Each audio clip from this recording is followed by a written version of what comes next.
پاکستان اور New Zealand کے درمیان سیریز کا اعلان۔ پہلا ٹیسٹ 26 دسمبر سے کراچی میں شروع ہوگا۔ ملتان میں مقابلہ 3 جنوری سے شیڈیول۔ 3 ایک روزہ میچوں کی سیریز 10 جنوری سے شروع ہوگی۔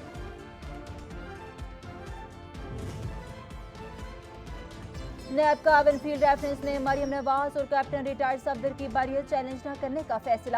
نیب نے مریم نواز اور کیپٹن ریٹائرڈ صفدر کی بریت کو درست تسلیم کر لیا۔ ڈی جی نیب راولپنڈی فرمان اللہ نے بریت کے خلاف اپیلیں نہ کرنے کی منظوری دے دی۔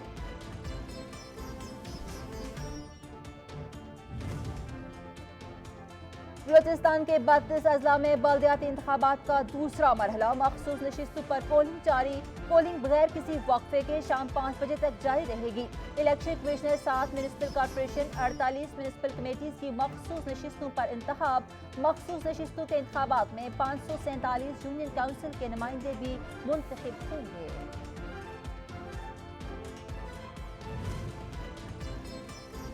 اور سینٹر اعظم سواتی کی گرفتاری اور مقدمات کے اندراج کا معاملہ۔ عثمان سواتی نے حلیم عادل شیخ کے ہمراہ Sindh high court circuit bench میں پٹیشن دائر کر دی۔ پٹیشن میں سینٹر اعظم سواتی کی گرفتاری اور مقدمات کالعدم دینے کا مطالبہ۔